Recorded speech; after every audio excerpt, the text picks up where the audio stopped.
Et tout de suite, c'est l'édito politique. Et en direct des Demagos, Françoise Degaut est avec nous. Bonjour Françoise. Excusez-moi, je finis mon café. Voilà, Bonjour, alors les amis. prenez des petits cafés en terrasse, En Françoise terrasse Degaut. chic. Alors en plus, le prendre avec vous, c'est quand même génial. Ah bah voilà. Non, Au venez, Demagos, le cœur du monde, le cœur de Paris. Oui. Ah, Donc revenons sur la chronique politique. Oui, voilà. Voilà, c'est ça. excellent. Ça lui va bien. Donc Gérald Darmanin sera présent à la manifestation des policiers devant l'Assemblée nationale, je le disais cet après-midi. Vous dites que ce n'est pas forcément la place du ministre de l'Intérieur. Non, mais quelle mouche a piqué Gérald Darmanin? Vous pouvez me dire d'abord, parce que premièrement, je l'assume. D'abord, c'est grotesque, parce que le patron du MEDEF, imaginez qu'il manifeste avec la CGT. Imaginez le ministre de l'Agriculture qui manifesterait avec la FNSEA. Alors donc, Gérald manifeste contre les mesures que Darmanin ne peut pas prendre. C'est ça que je comprends. Deuxièmement, c'est malsain, parce qu'il n'y a pas de slogan contre lui. Enfin, j'espère que son équipe a bien géré le fait qu'il n'y aura pas de slogan anti-ministre de l'Intérieur.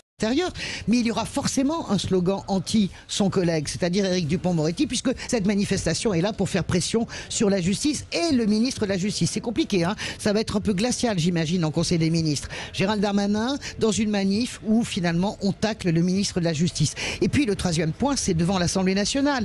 C'est une manière pour l'exécutif, car il est ministre d'État, de faire pression sur le pouvoir législatif. Normalement, on est dans une séparation des pouvoirs. Je terminerai enfin, pardonnez-moi, ça fait un peu réquisitoire, mais c'est pervers, car la présence de Gérald Darmanin entraîne en boule de neige la présence de tous les partis politiques, ou presque. Rassemblement national, Parti socialiste, Verts, Parti communiste, les Républicains, sauf Jean-Luc Mélenchon.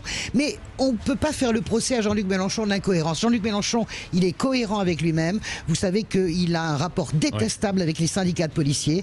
Ce sont des chocs frontaux permanents entre lui et les syndicats. Il ne participe pas, c'est cohérent. Oui, alors en conclusion aussi, en arrière-plan, la présence de Gérald Darmanin s'explique par des chiffres qui inquiètent évidemment la majorité, des chiffres de la délinquance. Bien sûr, notamment. non, pas simplement les chiffres de la délinquance, oui, ce sont des chiffres qui entraînent en boule de neige, quoi. Eh bien, cette étude Cevipof Ipsos, 44% des policiers voteraient Le Pen au premier tour, 60% au second tour. Donc, Emmanuel Macron et Gérald Darmanin sautent sur tout ce qui bouge pour tenter finalement d'éteindre la fièvre RN qui semble s'emparer de ce pays. Mais aujourd'hui, la ficelle est très grosse, c'est quasiment même un câble de téléphérique. Et moi, je le dis, je trouve ça encore plus grave, car finalement, par sa présence, Gérald Darmanin prend en otage cette manifestation qui, de rassemblement policiers et citoyens, devient de fait une véritable affiche électorale pour 2022, et ça n'est pas bien. Merci Françoise Degaut, on vous retrouve pour le petit déjeuner de l'actualité tout à l'heure à 9h moins le quart, ici en direct des Demagos, en plein cœur de Paris. Et je rappelle que nous sommes